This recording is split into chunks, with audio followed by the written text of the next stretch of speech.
Well, the Harvey relief efforts also coming from volunteers all across the country. And joining storm survivors in Texas, cleanup now in high gear with some areas still underwater. But despite the long road to recovery, Houston's mayor says the city is open for business. And joining us now is Summer Hull. She is a Houston resident helping with recovery efforts, who is also a travel blogger. First of all, thank you very much for joining us. Thank you for having me. Begin with telling us personally what you have experienced there. I've experienced both seeing intense devastation. I mean, feet and feet of water that have knocked down brick walls of homes and thousands of homes. And I've also seen a community just immediately rally person to person before big groups could even really get involved to make this better, to get us back on track. Yeah, we heard Leland just talking about at least, 37,000 families still living in shelters. Were you displaced at all? What did you have to deal with? Personally, we were super lucky. We don't live where it flooded. We did have some ceilings collapse, so we've got some rooms with holes, but you know, our house is livable, so we were luckily in a position where we could help others instead of having to worry too much about us right now. Yeah, you seem so positive, and that feeling of positivity we've seen from just person after person. They're helping in Texas, you know, neighbor helping neighbor. How important is that in terms of long term? Oh, you know, we live here, and, you know, our story is by no means unique. You're right. I've seen so many people so positive, even those who've lost their houses. They're doing everything they can, both for themselves and others. And, you know, that's how we started day one here, and that's how we'll be long after, you know, the national attention turns to the next thing. Yeah, what is the greatest need that you are seeing right now?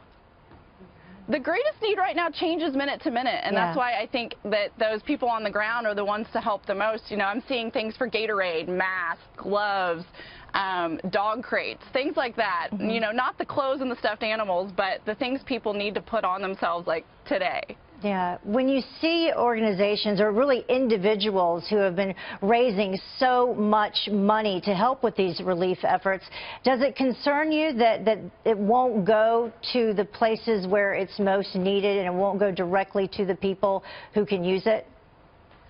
You know, I'm sure that most groups do their very best, and they'll do great, and they'll help with those huge needs. But that's why there's that balance of those of us who live here who are able to meet those exact needs we see, you know, and work hand in hand with those big groups that just, they have, you know, a lot of stuff they need to handle. It really is remarkable. You've used the internet, as so many other people have through this disaster, to reach out to people, to connect people with others who can help them. Tell us a little bit about your Facebook posting.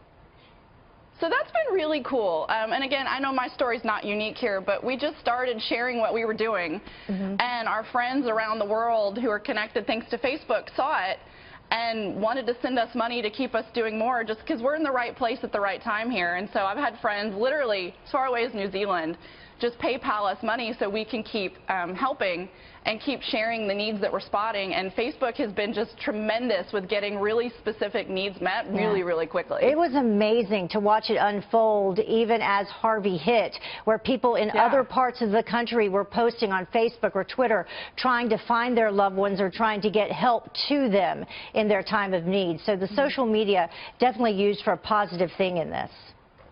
Oh, absolutely. It's not just save lives, but now it's really helping lives get back on track with specific needs, specific sizes, specific everything.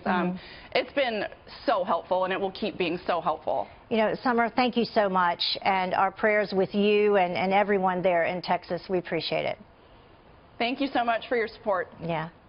Well, Fox News, meantime, has been telling you how to help via the Red Cross. But Summer, as you just heard, she says there are actually several local charities that could also use some help right now, including the East Texas Dream Center. She also says that the River Plantation Command Center has been very helpful. And to help take care of local pets, you can go to OperationPetsAlive.org. Also, the Montgomery County Animal Shelter needs some help, so pitch in if you can.